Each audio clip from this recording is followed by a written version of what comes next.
मंगल तक की डेडलाइन और एक ही रात में ईरान को तबाह बर्बाद करने की धमकी। क्या आज रात ट्रंप ईरान पर कोई बड़ा हमला करने जा रहे हैं या ये सिर्फ धमकियां हैं? आमिर रज़ा से इस सारे मामले के बारे में बात करते हैं। आमिर भाई, आज की डेडलाइन दी हुई है ट्रंप ने और उसने कहा है कि एक ही रात में ईरान को ख़त्म कर देंगे। क्या करने जा रहा है ट्रंप? क्या वो वाकई कोई बहुत बड़ा हमला प्लान किया जा रहा है? क्या कोई न्यूक्लियर धमाका करेगा वहाँ पे कि जो 9.5 करोड़ 10 करोड़ अवाम है उनको वो एक ही लम्हे में जलाकर हाकसर कर देगा और पूरा ईरान खाली हो जाएगा? देखें, ट्रंप यहाँ पर आया था ताकि आबना हरमस पे वो अपना टोल प्लाजा बना सके। बिल्कुल, पहले दिन मैंने आपको बताया था। आपने बिल्कुल इसके दूसरा या तीसरा दिन था, शायद जंग का दूसरा दिन था, तो मैंने आपसे कहा था आपने ये टोल था कि प्लाजा बनाने के लिए आ रहा है। और आज ट्रंप ने खुद मुंह से कह दिया कि ईरान जो टैक्स ले रहा है वो अमेरिका लेना चाहता है। बिल्कुल। इसका मतलब है ये टोल प्लाजा बनाने आया था। फिर उसने कहा मैं ईरानी तेल पर कब्जा करना चाहता हूँ लेकिन मेरी आवाम मुझे रोक रही है।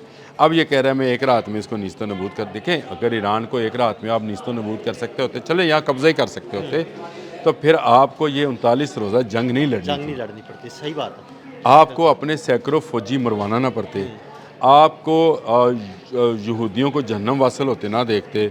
आप एक जो ये काम आज रात आप बार बार अनाउंस कर रहे हैं कि आज की रात, आज की रात, आज की रात, तो आज की रात जो है इसकी सुबह तुमने नहीं देखनी भाई।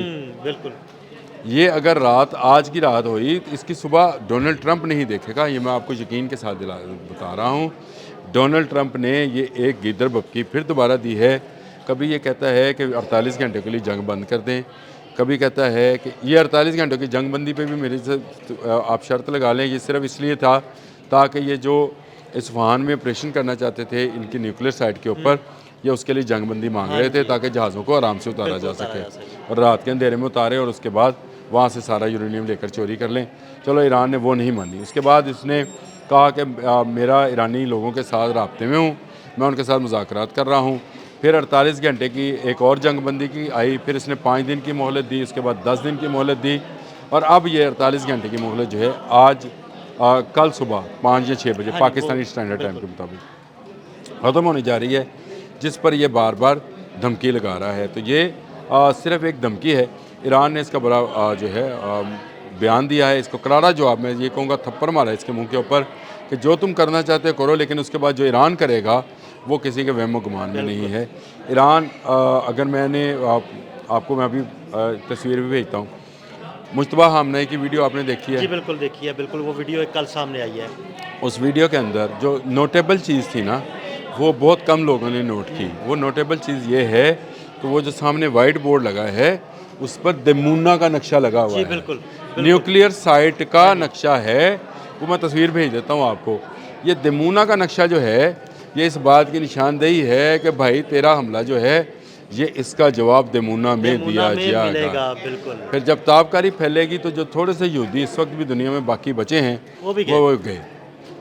और यहूदियों की दूसरी बड़ी आबादी इस्फहान के करीब रहती है। हाँ जी, बिल्कुल। अगर आपने इस्फहान पे कोई न्यूक्लियर अटैक किया, रात एक अटैक भी हुआ है इसराइल की जानिब से जिसमें यहूदियों की इबादतगाह को भी निशाना बनाया गया है। आप अंदाज़ा करें ना, तो ईरान ने किस हद तक इसको प्लान कर रखा है कि उन्होंने जो वीडियो जारी की वो भी एक प्लानिंग के तहत जारी की गई मुश्तबा हामनाई की, और उसमें जो चीज़ दिखाई गई वो चीज़ दिखाई गई जहाँ पर इनकी दुम है। हाँ जी, इनकी दुम पर सही पाँव जो है, पाँव आएगा ना फिर लगेगा। मुश्तबा हामनाई ने दुम पर सही पाँव रखा और वीडियो भी इसीलिए जारी की।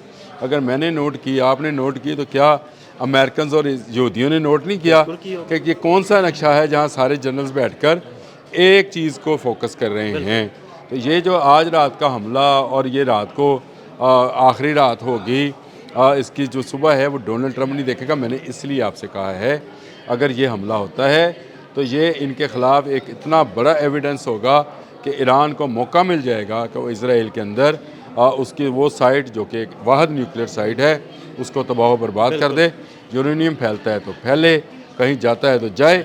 ईरान अब इसकी परवाह नहीं करेगा। ईरान देखें, ईरान का रद्देमल बड़ा सख्त आया इस प्रेस कॉन्फ्रेंस के जवाब में। उन्होंने कहा कि जनाब जो मर्जी धमकियां दे लो, हम ऐसा हमला करेंगे जिसे तुम सदियों याद रखोगे। उन्होंने तमाम मिडल ईस्ट में जो अमेरिकन जितनी भी इंस्टॉलेशंस हैं या जिनके अड्डे हैं या इनकी कंपनीज़ हैं उन पर निशान लगा रखा है। हाँ जी।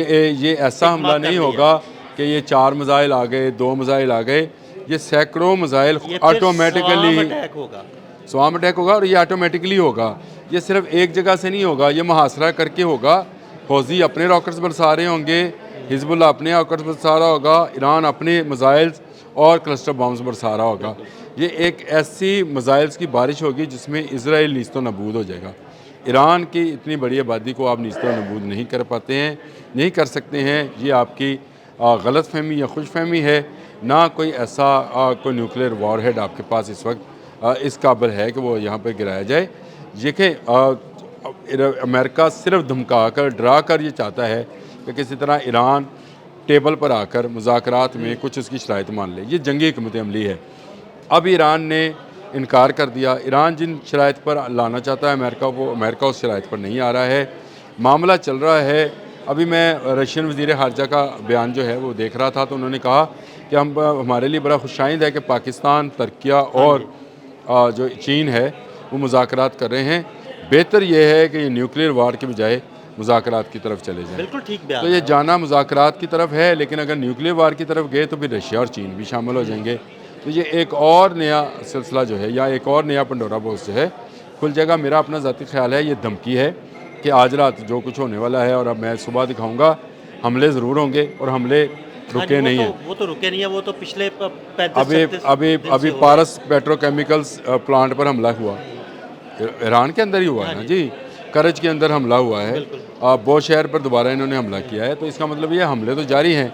ये सिर्फ डरा कर चाहते थे कि ईरान कुछ शराइत मान ले। 10 इन्होंने दी हैं, कोई 8-10 जो हैं ईरान की शराइत हैं।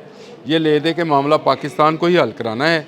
अगर ये हल नहीं होता है और आज रात को बड़ा हमला होता है, तो फिर आप 2 चीज़ों की जहन में बना के रखें। एक, दमूना तबाह होगा और दमूना न्यूक्लियर साइट तबाह होगी, और दूसरा ईरान न्यूक्लियर धमाका कर जाएगा।